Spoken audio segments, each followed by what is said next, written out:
नमस्कार मंडळी, आज आपण ना मस्त असा गोडाचा पदार्थ बनवणार आहोत, जो डेझर्ट म्हणून, स्वीट डिश म्हणून किंवा आता उन्हाळा जवळ येणारच आहे तर मस्त असा त्यावेळेस सुद्धा आपण गरमीत खाऊ शकतो असा छानसा हा पदार्थ आहे। आणि आज आहे ना भरपूर सारे फळं एकाच वेळी घरात असल्यामुळे ना हा पदार्थ बनवायचं सुचलं, तर मग व्हिडिओ शेवटपर्यंत नक्की बघा। तर आहे ना हे सगळे फळं मी तर कट करून घेणारच होते, पण त्याआधी ना आपण हा दुधामध्ये बनवणार असल्याने आपण दूध बॉईल करण्यासाठी ठेवून देणार आहोत। तर एका पातेल्यामध्ये ना साधारण 3 मोठ्या वाट्या बसतील ना इतकं मी दूध घेतलेलं आहे। याचं जे प्रमाण आहेत ना ते मी डिस्क्रिप्शनमध्ये देणारच आहे।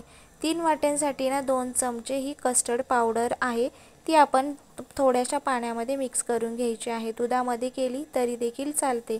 आणि ही जी कस्टर्ड पावडर आहे ना ही किराणा दुकानात, बाजारात कुठेही सहज मिळून जाते। आणि मस्तपैकी याचा आपण स्वीट डिश बनवू शकतो, आईस्क्रीम बनवू शकतो, खीर देखील बनवू शकतो। मस्त अशी लागते आणि याचं प्रमाण ना खूप जास्त झालं ना तर ते खूप जास्त घट्ट देखील बनतं।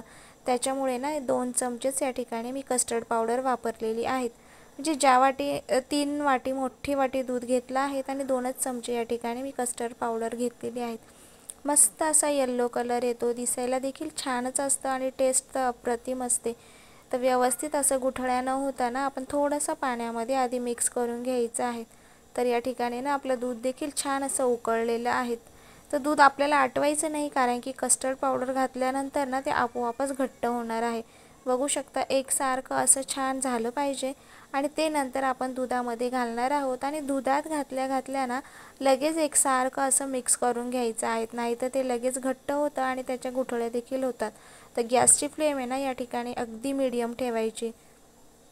बघू शकता छान असं घट्ट झालेलं आहे, त्यामुळे ना आपलं प्रमाण हे बरोबर कमी आणि प्रमाणातच पाहिजे, जेणेकरून हे जास्त घट्ट होत नाही।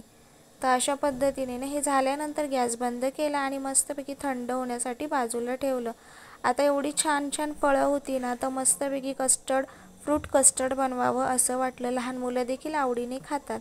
तर या ठिकाणी स्ट्रॉबेरी, ॲपल, बनाना आणि त्याचबरोबर डाळिंब देखील आहे। तर डाळिंबाचे दाणे सोलून घेतले, ॲपल व्यवस्थित बारीक कट करून घेतलं, केळी देखील या ठिकाणी मस्त अशी कट करून घेतली, जेणेकरून ना मुलं मस्तपैकी खातात आणि सगळे फ्रूट्स एकाच वेळेत जातात आणि आईस्क्रीम खाल्ल्याचं फीलिंग मुलांना येतं।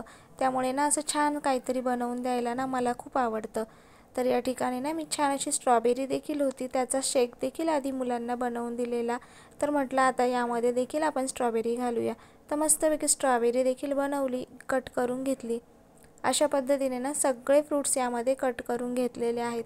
तोपर्यंत ना आपलं फ्रूट कस्टर्ड, जे आपलं कस्टर्ड होतं ना ते देखील व्यवस्थित बऱ्यापैकी थंड झालेलं आहे, बघू शकतात।